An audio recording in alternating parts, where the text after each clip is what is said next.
सातपूर परिसरात एका वृद्ध व्यावसायिकाला अश्लील व्हिडिओ सोशल मीडियावर व्हायरल करण्याची धमकी देत तब्बल 12 लाख रुपयांची खंडणी मागितल्याचा धक्कादायक प्रकार समोर आला आहे. मात्र नाशिक पोलिसांनी अत्यंत वेगाने हालचाली करत अवघ्या 5 तासात 4ही आरोपींच्या मुसक्या आवळल्या आहेत. संबंधित व्यावसायिकाच्या कार्यालयातून काही दिवसांपूर्वी एक टॅब चोरीला गेला होता.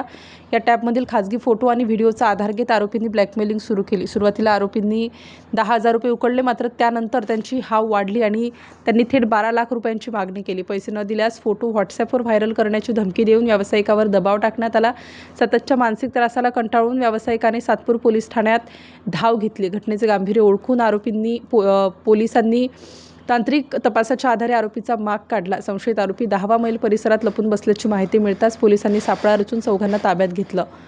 तक्रार दाखल झाल्यानंतर अवघ्या 5 तासात ही कारवाई करण्यात आली. सातपूर पोलीस स्टेशन अंतर्गत एक साधारण 2 दिवसापूर्वी आमच्याकडं एक अशी माहिती आली होती की या गुन्ह्यातला जो फिर्यादी आहे, मूळ गुन्ह्यातला, त्याचं वय 63 वर्ष आहे आणि त्याला त्याच्याकडं काम करणाऱ्या काही लोकांनी त्याच्याकडचे एक हार्ड डिस्क होती, ती हार्ड डिस्क त्या ठिकाणी चोरीला गेलेली आहे आणि त्याच्यावरून त्याला ब्लॅकमेलिंग होते अशा पद्धतीची साधारणपणे प्राथमिक माहिती त्याने दिली. आणि त्या माहितीच्या आधारावरती मग सातपूर पोलीस असतील किंवा आमचे क्राईम ब्रांच असेल, त्यांनी काल रात्री एक जॉईंट ऑपरेशन केलं आणि त्याच्यामध्ये एकूण 4 आरोपींना आम्ही सध्या अटक केलेली आहे. त्या 4 आरोपींनी पैकी एक जो व्यक्ती आहे तो या आमच्या गुन्ह्यातला जो मूळ फिर्यादी आहे त्याच्याकडे तो ऑफिस बॉय किंवा त्याचा असिस्टंट म्हणून काम करायचा. साधारणपणे तो 2013 पासून वगैरे काम करायचा, बऱ्याच एक 16 वर्षापूर्वीपासून त्याच्याकडे काम करायचा. मध्ये त्याने काम सोडलं पण होतं, तर त्याचा देखील सहभाग असल्याचं निष्पन्न झालेला. आणि त्याने त्याच्याकडे काम करत असताना ती हार्ड डिस्क जी आहे त्या हार्ड डिस्कमध्ये काही ऑब्जेक्शनेबल व्हिडिओज, काही महिलांचे आणि काही फोटोज असल्याचं त्या निदर्शनास आलं आणि ती हार्ड डिस्क त्याने चोरली. आणि चोरल्यानंतर त्याला काही आर्थिक चणचणीमुळे किंवा इतर कुठल्या कारणांमुळे त्याने नंतर परत आपल्या मूळ गुन्ह्यातला जो फिर्यादी आहे, जो 63 वर्षीय इसम आहे, त्याला परत ब्लॅकमेल करायला सुरुवात केली. त्याच्यावरून त्याने सुरुवातीला एक 10,000 रुपयाची रक्कम देखील त्यांना दिली होती आणि परत नंतर अजून 12 लाख रुपयाच्या रकमेची त्याला मागणी होत होती आणि त्याच्यावरून तो पोलिसांना अप्रोच झाला होता. त्याच्यानंतर आम्ही एक डिटेल जसं आपल्याला सांगितलं की काल एक ऑपरेशन लॉन्च केलं आणि त्याच्यामध्ये एक ट्रॅप करून आम्ही जवळपास 4 आरोपींना पकडलेलं आहे. आता त्या 4 आरोपींना जेव्हा आम्ही त्यांच्याकडून पकडलं तेव्हा त्यांच्याकडून आम्हाला घटनास्थळी 2 पेनड्राईव्ह पण मिळालेले आहेत आणि तसंच एक मोबाईल पण मिळालेला आहे. आणि ती जी मूळ हार्ड डिस्क जी होती ती हार्ड डिस्क देखील आम्ही त्या ठिकाणी सदर गुन्ह्याच्या तपासणी जप्त केलेली आहे. आता त्याच्यामध्ये फर्दर नेमके कशा प्रकारचे व्हिडिओज आहेत, फोटोज आहेत, कुणाचे आहेत आणि याच्यामध्ये काही लैंगिक अत्याचाराचा किंवा शोषणाचा काही प्रकार आहे का, या बाबतीत देखील आता आम्ही पुढील तपास करत आहोत. प्राथमिक दृष्ट्या काय म्हणजे जे व्हिडिओ आहेत आक्षेपार्ह म्हणतात ते अत्याचाराचे आहे की काय? त्याच्यामध्ये साधारणपणे काही आक्षेपार्ह त्या ठिकाणी इमेजेस आहेत आणि आक्षेपार्ह व्हिडिओ आहेत हे दिसतंय, परंतु त्याच्यात असा फोर्सफुल काही झालेलं आहे असं सध्यापर्यंत तपासात काही निष्पन्न झालेलं आहे असं दिसत नाहीये. परंतु ही अतिशय प्राथमिक माहिती आहे, कारण आपल्याला सगळ्यांना माहिती की काल रात्रीचीच डेव्हलपमेंट आहे आणि अजून आम्ही त्याच्यात अधिक तपास त्याच्यामध्ये करतो. व्हिडिओ एकाच ठिकाणचे आहेत की वेगवेगळे म्हणजे कॅमेरामधले शूटिंग आहे का काय? साधारणपणे ते कॅमेरामधलं शूटिंग आहे असं दिसतंय त्याच्यामध्ये, जसं की आपला जो हँडीकॅम किंवा व्हिडिओ कॅम वगैरे असतो अशा पद्धतीचा. परंतु मग आता त्या अधिक तपासांतीच आपल्याला त्याच्यामध्ये सांगता येईल की तो एकाच ठिकाणचा आहे का, त्यात मल्टिपल लोकेशन्स इन्व्हॉल्व्ह आहेत. मात्र त्याच्यामध्ये एक गोष्ट आहे की मल्टिपल महिलांचे व्हिडिओज त्याच्यामध्ये आहेत, की मात्र सकृदर्शनी त्याच्यामध्ये निष्पन्न. साधारण आता एकूण निश्चितपणे सांगता येणार नाही, परंतु निश्चित संख्या खरंच नाही सांगता येणार, परंतु जास्त आहे. मे बी 100च्या आसपास वगैरे असेल, परंतु तपासांती सांगता येईल आपल्याला त्याच्यामध्ये पण जास्त आहे. कोण व्यक्ती म्हणजे त्याचा व्यवसाय काय होता? हा खरं तर 63 वर्षीय व्यक्ती आहे. हा मूळ तसा स्वतःला पत्रकार म्हणणारा व्यक्ती आहे.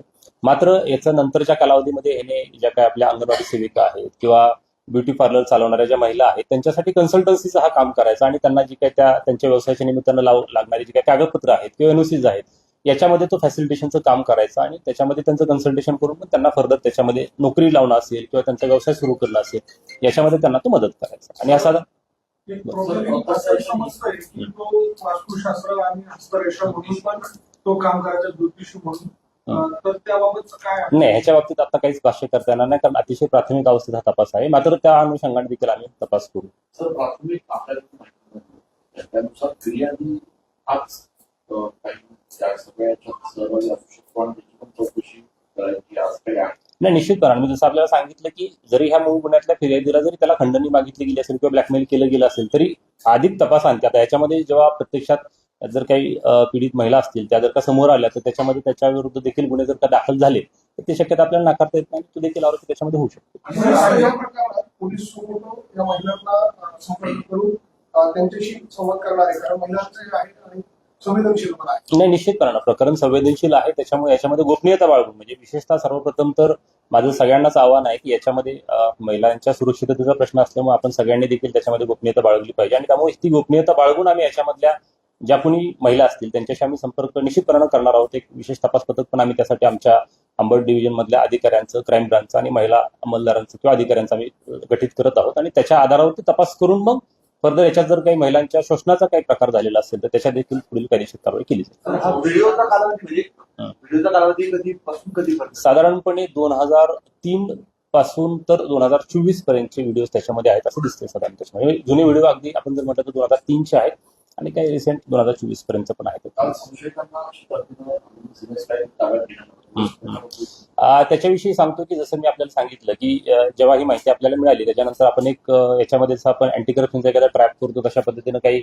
बनावट नोटा देखील त्याच्यामध्ये टाकण्यात आल्या आणि त्याच्याद्वारे त्या फिर्यादीला एका XYZ लोकेशनला पाठवण्यात आलं. ते लोकेशन आपलं मुंबई आग्रा हायवेवरच होतं आणि त्या माहितीच्या आधारावरती मग जेव्हा त्याला प्रत्यक्षात ती DVD किंवा ती जी हार्ड डिस्क आहे सॉरी ती ताब्यात जेव्हा त्याच्या मिळाली त्याच्यानंतर मग त्याने ते पैसे म्हणून त्या समोरच्या व्यक्तीला दिले आणि त्यावेळेसच आपली क्राईम ब्रांच ॲज वेल ॲज सातपूरची आपली टीम होती आणि त्यांनी तिथून घटनास्थळावरून एका आरोपीला ताब्यात घेतलं. दुसऱ्या एका आरोपी होती जी मी आपल्याला सांगितलं की पूर्वी जो असिस्टंट आहे त्याच्यावरती आम्हाला संशय होता तो देखील त्याच ठिकाणी होता, त्याला देखील ताब्यात घेतलं आणि त्याच्या माहितीवरून परत नंतर आणखीन इतर 2 आरोपी जे आहेत त्यांना पण ताब्यात घेतलं. असे एकूण 4 आरोपी जे त्याला ब्लॅकमेल करत होते त्यांना देखील त्या ठिकाणी ताब्यात घेतलं. चौकशीसाठी त्यांना देखील आम्ही बोलवलेलं. रक्कम ऑब्व्हियसली 12 लाखांची डिमांड होती. जेव्हा आम्ही ती 12च्या 12 लाख देतो असं पोच केलं होतं परंतु त्यात ती रक्कम नाही दिली तशी कुठलीच. फक्त मात्र मूळची त्यांनी त्या फिर्यादीनं जी दिलेली आहे त्यातली एकूण 10,000ची रक्कम मात्र त्याच्यातली आहे जी त्यांनी पूर्वी दिलेली आहे. आता त्याच्या बाबतीत देखील अधिक तपास सर, पण ही डील काय नेमकी ठरली होती की आम्ही तुला पैसे देतो आणि सगळं तुझ्याकडे जसे आहे ते आम्हाला करतो? एक्झॅक्टली डील आपण अशाच पद्धतीने त्या ठिकाणी त्याला करण्यासाठी सांगितलं होतं कारण त्यांना आम्हाला रेड हँडेड पकडायचं होतं बेसिकली, कारण तो पण आपल्याला प्रूफ त्याच्यामध्ये तपासामध्ये सबस्टँटिव्ह पीस ऑफ एव्हिडन्स म्हणून वापरता येतो. त्याच्यामुळे आपण त्याला तू पैसे द्यायला तयार आहेस आणि तू पैसे दे आणि त्याच्या बदल्यात मग त्यांच्याकडून ते घेणं आणि ह्या सगळ्या गोष्टी आपण त्या ठिकाणी रेड हँडेड केल्या. कारण आपल्याला इनिशियली आरोपी अनोळखी होते आणि आरोपींचा आपल्याला असंच काहीच वेअर अबाउट नव्हते. फक्त मोबाईल आपल्याला नंबर आपल्याकडे होता परंतु त्याच्या व्यतिरिक्त तर कुठली माहिती पण नव्हती. महिला किती होत्या नाही याच्याविषयी काही सांगता येणार नाही. सर, इथे एकूण व्हिडिओ आहे हे व्हिडिओ कोण काढले म्हणजे फिर्यादीने काढले की कोणी कॅमेरा ट्रॅप केलं होतं? नाही ट्रॅप वगैरे नाही, ते स्वतःच त्यांनी काढलेले आहेत त्या ठिकाणी. ते तर हो फिर्यादीने ते काढले दिसते. आता ते तपासातच सांगता येईल की त्याचा उद्देश नेमका काय आहे त्याच्यामध्ये. फर्दर त्यांना ब्लॅकमेलिंगचा उद्देश होता का त्याचं बाबा नेमकं एक्झॅक्ट काय होता ह्याच्याविषयी आत्ता भाष्य करणं शक्य होणार काही व्हिडिओ व्हायरल केले नाही. अजूनपर्यंत असं तपासात काही निष्पन्न झालेलं नाहीये. मात्र जे ओरिजिनली त्या हार्ड डिस्कमध्ये व्हिडिओ होते त्याच्यातून ह्या आरोपी जे आम्ही 4 अटक केले त्यांनी त्या ठिकाणी त्याचे 2 पेनड्राईव्ह आणि 1 मोबाईल त्याच्यामध्ये ते घेतलेले आहेत असं तरी सध्या निष्पन्न होतं परंतु ते देखील पोलिसांच्या ताब्यात आहेत. सो ॲज ऑफ नाऊ तरी ते कुठे व्हायरल केलेले आहेत असं निष्पन्न होत नाही. पण ते आता त्याच्याविषयी आम्ही तपास करतोय. आता ते कारण अजून तर राईट नाव तसं काही निष्पन्न होत नाही मात्र वी आर इन्व्हेस्टिगेटिंग. त्यातला एक जो आरोपी आहे तो आपल्या त्यातला जो फिर्यादी आहे त्याच्याकडे तो कामाला होता. जवळपास 7 ते 8 वर्ष त्यांनी त्याच्याकडे काम केलेलं आहे. 2013ला पण कामाला होता. नंतर त्यांनी परत काम सोडलं होतं आणि परत त्याच्याकडे काम जॉईन केलं असं आहे. त्यांची काही गुन्हेगारी पाठवून ॲज ऑफ नाव तरी काही असं निष्पन्न होत नाही त्याच्यामध्ये. स्वतःच व्हिडिओ रेकॉर्ड कॅमेराला बोलूया. आता तो लपवून ठेवला होता का काय आता हे थोडंसं जेव्हा कधी पीडित महिला किंवा काय त्यांच्याकडे जेव्हा चौकशी आम्ही करू त्याच ते निष्पन्न होईल.